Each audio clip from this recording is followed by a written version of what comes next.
Episódio 10, ou pregação número 10, Romanos 1, 18. Vamos ler. Romanos 1, capítulo 18. Lembrando que no versículo 16, Paulo anunciou o que ele vai falar. Paulo vai falar do Evangelho. Não me envergonhe do Evangelho, porque ele é o poder de Deus para a salvação. E agora, ele está aqui pregando esse Evangelho. Ele diz, olha, o Evangelho, nele a gente vê a justiça de Deus. Como? E ele então vai mostrar como a gente vê a justiça de Deus. E do verso 18 em diante, ele fala o seguinte: pois a ira de Deus se revela do céu contra toda impiedade e injustiça dos homens, que impedem a verdade pela injustiça. O termo aqui, impede, em grego dá a ideia de sufoca. Que é a mesma coisa, né? A mesma coisa que você, quando você está sufocando alguém, você está impedindo alguém de respirar. Então, essa ideia são pessoas que sufocam a verdade, esganam a verdade, pisam na verdade. Eles sabem da verdade, mas escolheram propositalmente não saber. Eles viam, mas eles propositalmente decidiram não enxergar, furaram seus próprios olhos. Esse é o argumento de Paulo aqui. Pois o que se pode conhecer sobre Deus é manifesto entre eles, porque Deus lhes manifestou. Pois os seus atributos invisíveis, seu eterno poder e divindade, são vistos claramente desde a criação do mundo e percebidos mediante as coisas criadas, de modo que esses homens são indesculpáveis. Paulo está num tribunal e a tese dele é que todos os homens são criminosos. Agora, ele, como um bom promotor, vai desenvolver sua tese e vai dar provas de que toda a raça humana é pecaminosa. E o primeiro argumento que ele vai dar é: eles sabiam da verdade. Ninguém vai poder dizer, eu não sabia. Porque o primeiro grande pregador sobre Deus na humanidade é a criação. A criação anuncia que tem um Criador. Você não pode chegar a outra conclusão a não ser esta. Ao ver um universo extremamente organizado, complexo, inteligente, você tem que concluir, existe por trás do relógio um relojoeiro. Não dá para ter outra conclusão a não ser esta. Qualquer outra conclusão é a negação óbvia da verdade. Ninguém poderá dizer, eu não sabia dizer. Verso 21. Porque mesmo tendo conhecido a Deus, não o glorificaram como Deus, nem lhe deram graças, pelo contrário, tornaram-se fúteis nas suas especulações, e o seu coração insensato se obscureceu. Dizendo-se sábios, tornaram-se loucos, e substituíram a glória do Deus incorruptível por imagens semelhantes ao homem corruptível.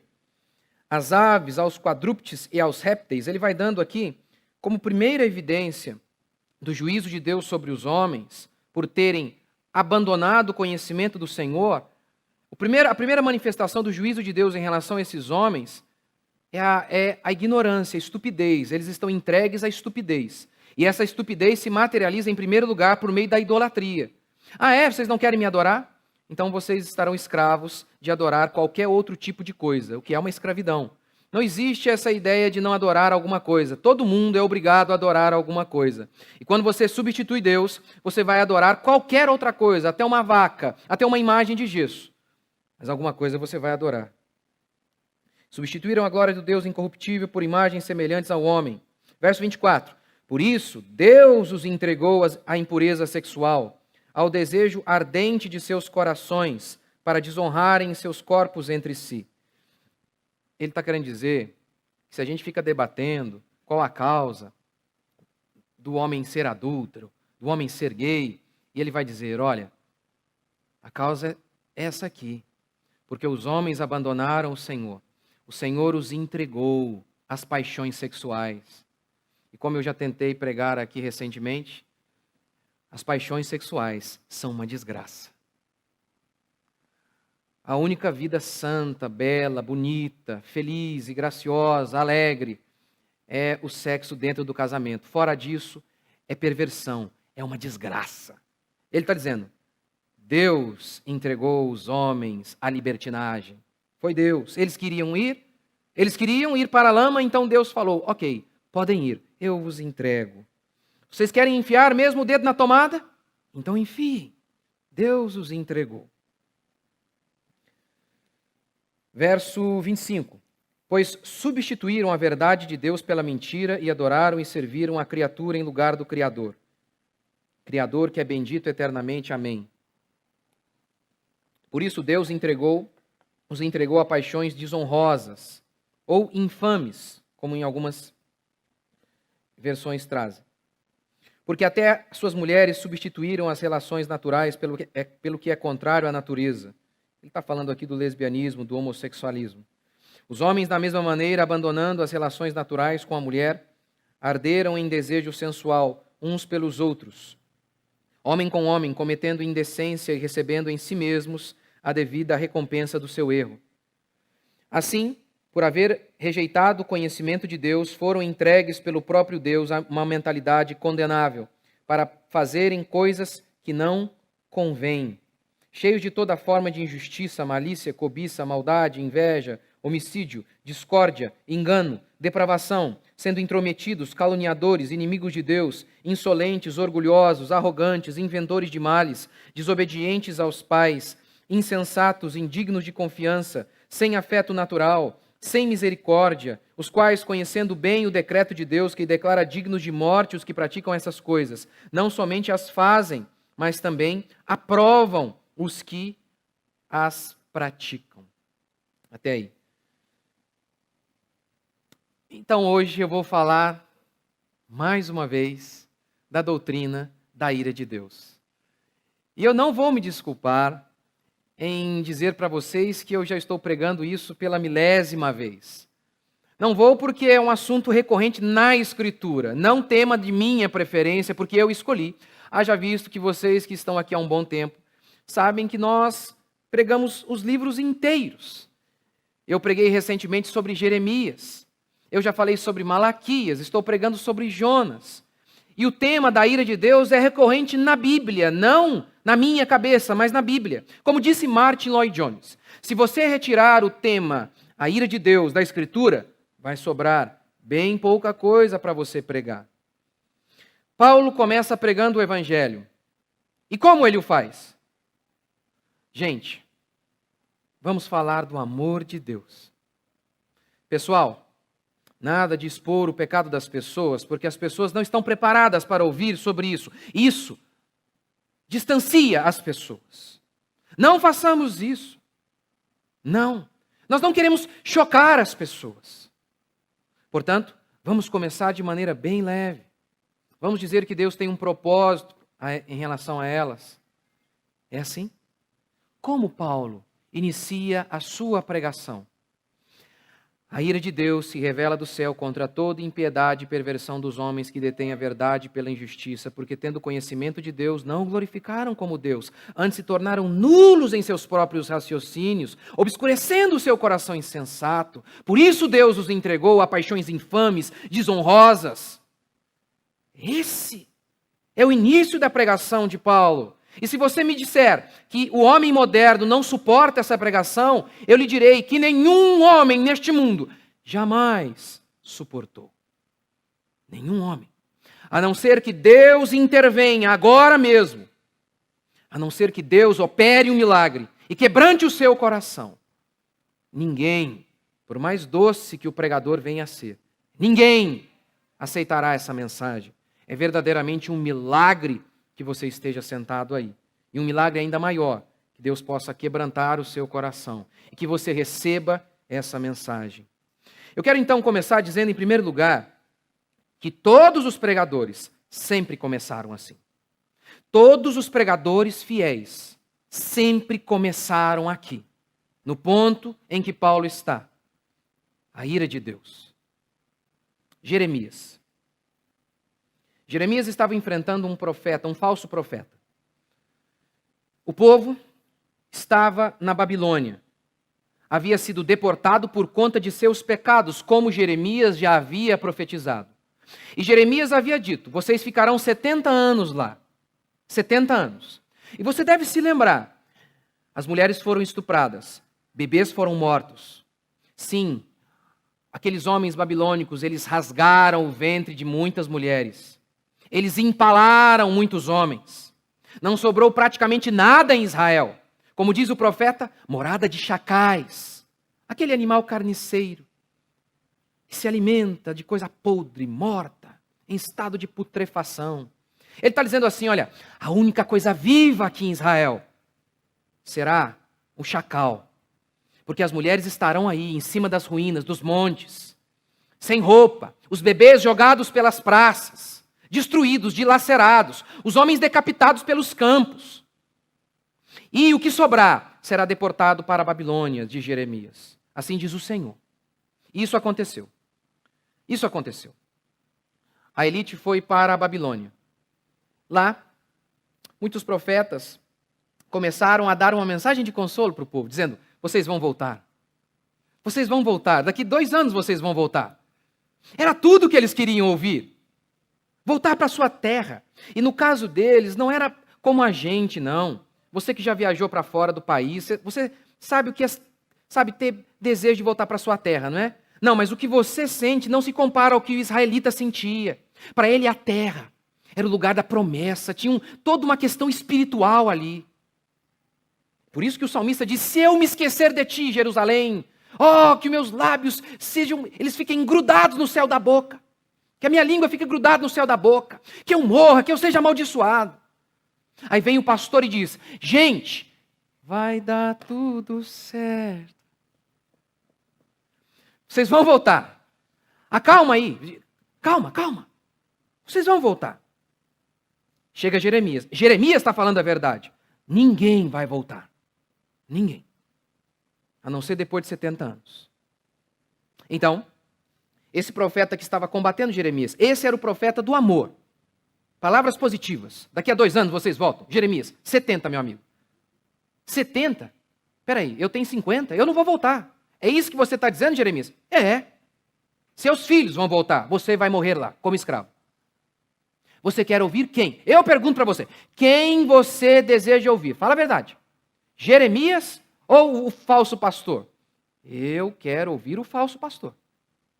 A não ser que Deus faça um milagre em minha vida, eu naturalmente quero ouvir o falso pastor, que diz que tudo vai ficar bem, rapidamente. Então, veja como Jeremias confronta o pastor que vem com uma mensagem de paz. Os profetas que houve antes de mim e antes de ti, desde a antiguidade, profetizaram guerra. Essa foi a tônica da mensagem deles. Mal e peste contra muitas terras e grandes reinos. Entretanto, o profeta que profetizar paz, o que é raro, só ao cumprir-se a sua palavra será conhecido como profeta de fato, enviado pelo Senhor. A mensagem do profeta é essencialmente negativa. Com mensagem de graça, é claro que Jeremias tinha uma mensagem de graça. Você lê o livro e transborda a graça de Deus no livro de Jeremias. Ele não está dizendo que não há uma mensagem de esperança. Mas o que ele está dizendo é que a tônica da mensagem evangélica é chamando o povo ao arrependimento. É dizendo, se vocês não pararem de pecar, o caos vai se instalar. A guerra vai ser estabelecida. Portanto, arrependam-se. Essa é a tônica. John Wesley costumava dizer que a pregação deveria ser 90% lei e 10% graça.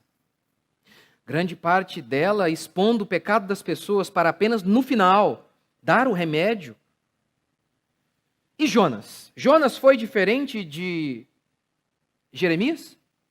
Jonas chega em Nínive e faz uma pregação que gera talvez o maior avivamento da história, ou um dos. 120 mil pessoas se convertem. Como foi a pregação dele? Jeremias chega lá e diz apenas uma coisa. Nínive vai cair dentre 40 dias. Por quê? Jonas, no capítulo 1, explica. A maldade desse povo subiu a Deus. Jonas não sai dizendo, gente, Deus ama vocês. Gente, Deus tem um propósito na vida de vocês. Não. A mensagem que levou o povo ao arrependimento foi: Nínive vai cair. Nínive vai cair. Os ninivitas eram malignos, queimavam crianças vivas, matavam as crianças e os bebês para não ter que cuidar dessas crianças. Não mudou muita coisa. Capturavam seus inimigos, cortavam suas mãos e orelhas, retiravam os olhos e jogavam seus corpos nus em uma pilha para morrerem sufocados. Esfolavam pessoas vivas, arrancavam a língua pela boca. Enterravam o prisioneiro até o pescoço para que pudesse morrer ao sol. Muitas pessoas, ao verem os assírios chegando, se matavam. O que Jonas fez? Os tratou como vítima? Saiu com plaquinhas de Jesus te ama? Não. Distribuiu abraços no semáforo de Nínive. Foi isso que Jonas fez? Não. Nínive será destruída. E diz o texto que foi essa mensagem que salvou aquele povo. Foi essa mensagem que o povo precisava ouvir. A mensagem da ira, do juízo. Paulo não pregou de maneira diferente.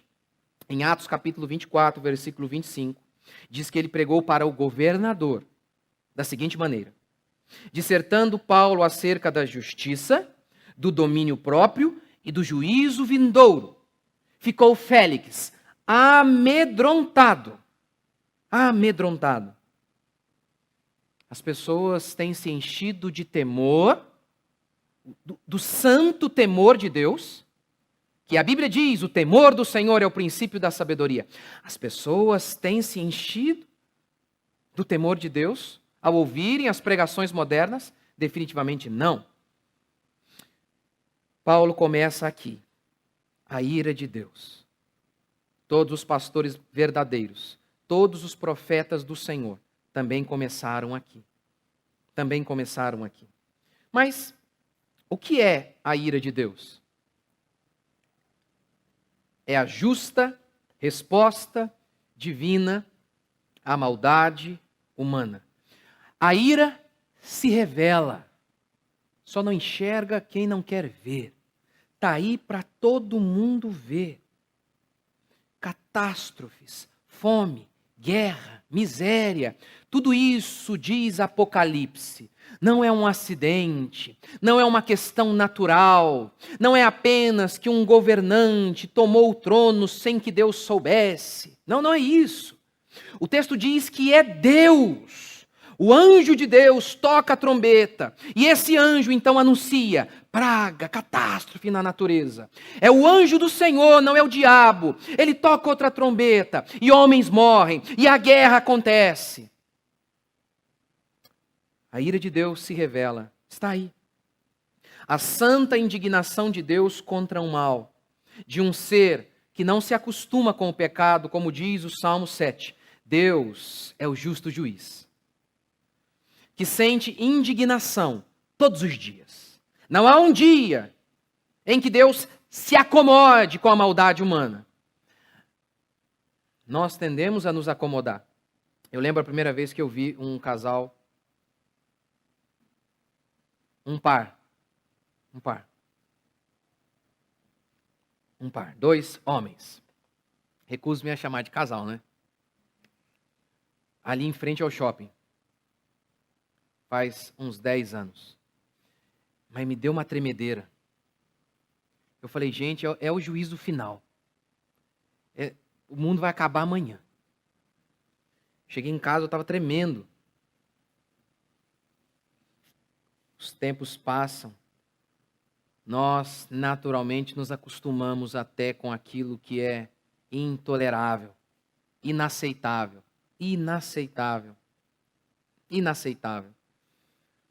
É nesse sentido que nós também devemos nos indignar com aquilo que é mal. Mas, em primeiro lugar, em nós mesmos. Em nós mesmos. Se a sua indignação feroz contra o pecado não começa em você, você não conheceu o Senhor e o Evangelho. Depois, claro, essa indignação parte para o mal que existe no mundo, como disse Burke, o pai do conservadorismo. Para que o mal triunfe, basta que os bons não façam nada. Basta que os bons fiquem quietinhos. Indignação com aquilo que é mal. Indignação com aquilo que é mal. Indignação com aquilo que é mal também na vida de nossos filhos. Sim, se Deus Pai fica indignado com os nossos pecados, por que nós não ficaremos indignados com os pecados de nossos filhos? Com amor, paciência, firmeza, devemos fazer de tudo para criá-los na justiça. Na justiça. No caminho do Senhor. E não se acostumar com a preguiça, que é quase o ar que uma criança respira. É também dos adultos, mas na criança os adultos escondem um pouco mais. Essa é a diferença. Conseguem esconder. Ah, dor nas costas. Mas quantas vezes eu cheguei a pensar, gente do céu, vai ter homicídio aqui nessa casa. Mas faltou pouco. Quantas vezes meu filho preguiçoso para fazer algo. Meses de labuta. Meses e meses. Não, isso mesmo, não um dia nem dois. Meses. De vez em quando ele quer dar uma recaída, mas aí ele lembra, porque ele quase viu o Senhor. Quase. Mas eu ficava indignado, falei, na minha casa não vai ter vagabundo. O amor pela justiça. Como nós fomos enganados? Como nós fomos enganados a tal ponto de achar que ver um pastor pilantra e não ficar indignado com aquele homem é amor. Como fomos enganados a tal ponto? Não julgueis. Aquele homem que está enganando pessoas, roubando senhoras. E nós dizemos, não julgueis, Deus vai julgar, Deus vai fazer alguma coisa. Já fez! Colocou a mim e a você aqui para expor esses homens malignos. Já fez. Deus é bom, por isso Ele tem que se indignar com aquilo que é mal. Que a gente não se acostume. Que a gente não se acostume, que a gente se indigne todos os dias. Que você não ache normal, sabe? Assistir a um filme com seu filho e de repente aparece uma cena sensual e você deixa. Fazer o quê? Não é normal. Não é normal, aquilo ali é um lixo, fique longe. Se o teu olho te faz pecar, é melhor arrancá-lo para com dois entrar na glória. Se um filme te faz pecar, mete fogo nele. Ou então, só desliga. Mais fácil ainda. Faz isso. Mas se indigne com aquilo que é mal. O amor não se alegra com a injustiça e com a mentira, diz 1 Coríntios. Deus é bom. Portanto, Ele tem que se irar contra o que é mal. Meu terceiro e último princípio. Como a ira se manifesta. O texto diz, por rejeitar o conhecimento de Deus, o homem foi privado de conhecimento. Se declara sábio, se tornando louco. A primeira maneira aqui, que Paulo declara de maneira explícita, como Deus entrega o homem a si mesmo, Deus entrega o homem à imundícia e paixões infames. É isso que ele diz. Aqui ele usa, nessa versão, verso 24. Por isso Deus entregou o homem à impureza. Na versão revista atualizada fala imundícia. É claro que aqui a sujeira está relacionada, neste contexto, de maneira imediata, ao pecado sexual, a todo tipo de pecado sexual. E aí você nota como que na Bíblia o pecado sexual é sempre descrito como impureza, imundícia. Hebreus, digno de honra entre todos seja o matrimônio, que aqui é o padrão bíblico de sexualidade. Um homem com uma sua esposa até o final de seus dias, até que a morte separe. Tudo fora disso é impureza sexual. Tudo. Digno de honra entre todos seja o matrimônio, bem como o leito sem mancha, mácula. Porque Deus julgará quem? Impuros e adúlteros. E o impuro aqui como um sinônimo de pecador. Pecador no sentido de que peca sexualmente falando. Esse é o contexto aqui. 1 Tessalonicenses. Porquanto Deus não nos chamou para impureza, e sim para santificação. O contexto aqui, Paulo está falando sobre sexo. Ao falar sobre sexo, ele diz, Deus não nos chamou para impureza. 1 Coríntios 7. Mas por causa da impureza, cada um tem a sua própria esposa, cada uma o seu próprio marido. O movimento feminista da revolução sexual, que desencadeou uma mudança para pior na América e em todo o mundo, começando na década de 60. Eles viam, e eu falo eles porque homens foram grandes responsáveis por ensinar as mulheres de que as mulheres deveriam transar sem sentir culpa com todo mundo, livres de responsabilidades. Isso foi um tiro no pé da mulher. O homem disse, que legal, eu não preciso mais bancar a mulher, eu vou ter apenas o presente sem ter a responsabilidade, que maravilha. Herbert Marcuse e tantos outros comunistas, e não apenas comunistas, mas psicopatas como Kinsey, que colocaram essa ideia no ar. O sexo, da maneira como a fé cristã ensina, é uma prisão. Alfred Kinsey, diz ele, concluiu cientificamente, se nos liberarmos sexualmente, o paraíso descerá na terra. A Bíblia, entretanto, chama isso de impureza, sujeira, desgraça, miséria, imundície. É engraçado que às vezes o cristão, ele tem a mesma tentação do salmista, no Salmo 73, ele inveja o homem ímpio, não é? Inveja. Poxa, olha lá, olha o que o ímpio faz. E eu vou lá, olha lá, o ímpio pinta borda, não acontece nada. Eu estou ali, às vezes um dia que eu dou uma pecadinha só, mas parece que Deus desce em pessoa ali, arrebenta comigo. Como é isso, meu Deus? O crente acha que o ímpio está desfrutando de um privilégio. Ora, olha a vida dos homens lá fora. Olha aquelas deusas, que são símbolo sexual. Elas podiam escolher qualquer homem. E a maioria dessas, pode fazer uma pesquisazinha rápida aí. Acabam sozinhas e solitárias. Eu nem vou falar o nome de uma delas, porque acho que é tão vergonhoso. Mas uma famosíssima da minha época, quando eu era garoto, era linda. A mulher mais desejada. Perfeita. Ela terminou seus dias assim. A única coisa que eu queria ter tido na minha vida foi um amor verdadeiro. Impureza. Imundícia. É isso que é a libertação sexual. Imundícia. Não é libertação coisa alguma. Segundo, ele fala de paixões infames. Ele chama esses pecados sexuais de paixões infames. Infame, não fama. Ou seja, aquilo que não é de boa fama. Vergonhoso. Por isso aqui a versão século XXI. Por isso que eu gosto dessa versão aqui. Ela é mais simples. Mas também amo a revista atualizada. Amo. É a que eu tenho em casa. Mas aqui eu uso essa aqui com vocês. Acho mais simples a pessoas que acabam de conhecer a Escritura. Então a gente usa essa aqui um pouquinho mais simples, mas não é simplista. Mas está aí. Vergonhoso. É vergonhoso. Vergonhoso. É isso.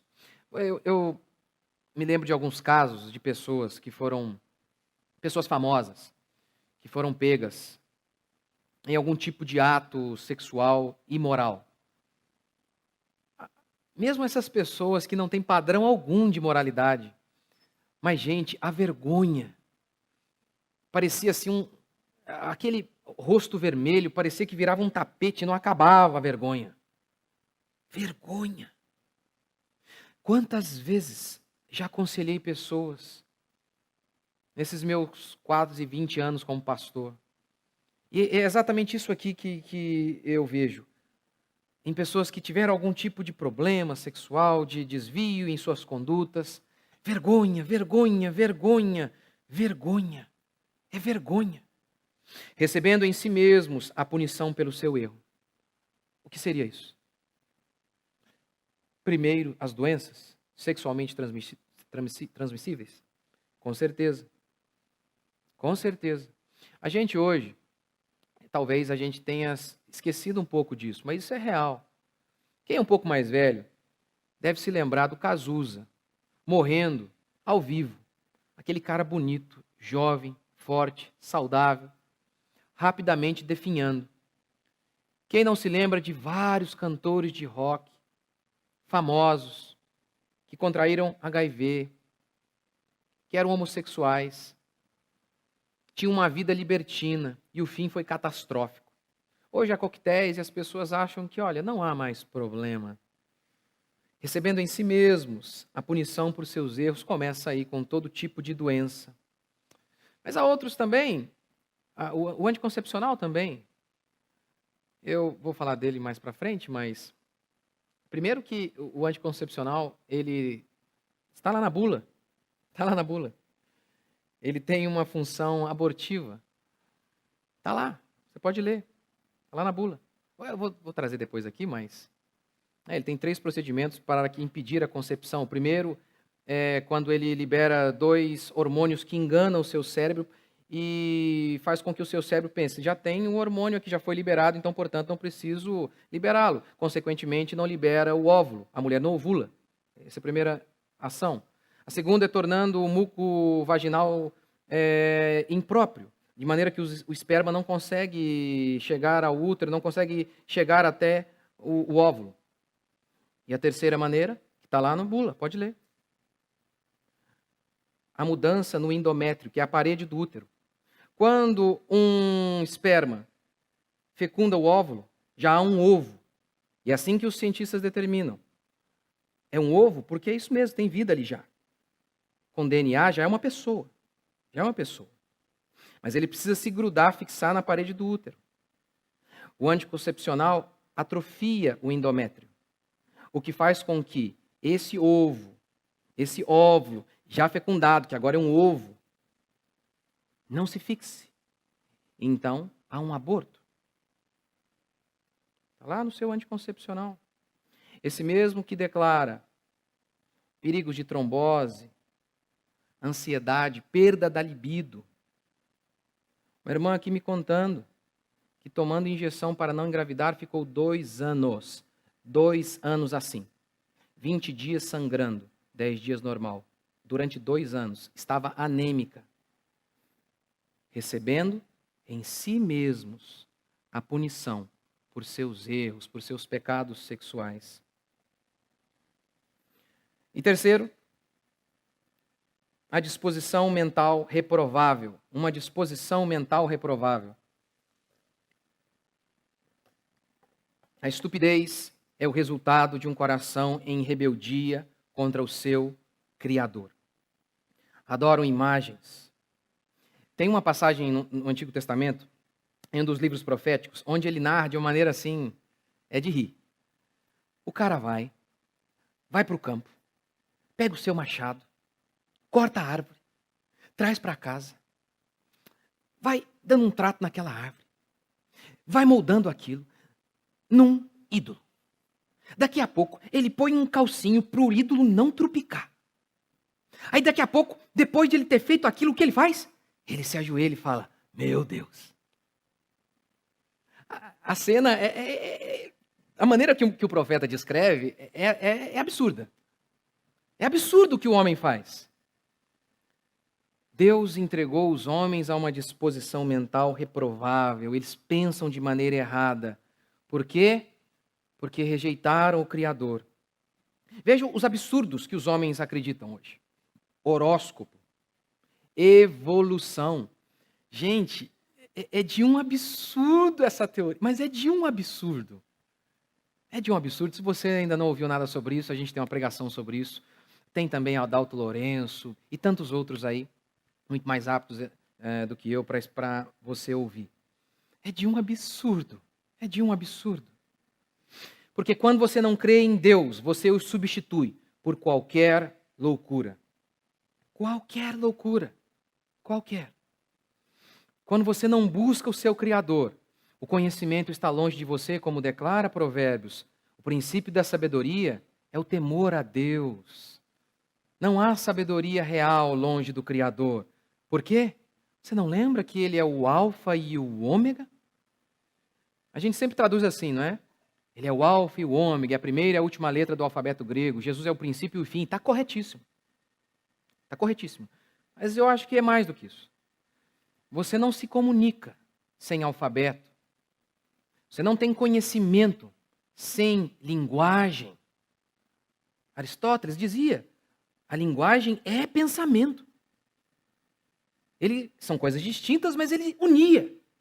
Não tem pensamento se não tiver linguagem, não tem linguagem se não tiver pensamento. Faz o teste. Na sua casa, quando você estiver pensando. O que é o pensar? É o desenvolvimento da linguagem.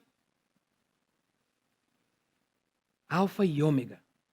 Não, ele é o início e o fim de todo conhecimento. Não há conhecimento fora dele. Paulo aqui, ele vai concluir essa série de exposição do pecado humano assim. Não há temor de Deus diante de seus olhos. É por isso que eles pecam. Para encerrar, você já teve um pai... Como foi o seu pai? Seu pai foi um pai molenga? Provavelmente foi. Se é dessa geração, provavelmente. Daquele que o cachorro tinha mais medo até da sua mãe. Infelizmente, é um dos frutos do feminismo. Mas você mais velho aí, talvez você teve um pai, do bigodão. Lembra? Que olhava para você. Você já entendeu tudo, né? Vou chegar em casa, vou apanhar com o cinto vermelho ainda. Só com o olho. Lembra? E aí, quem teve um pai assim?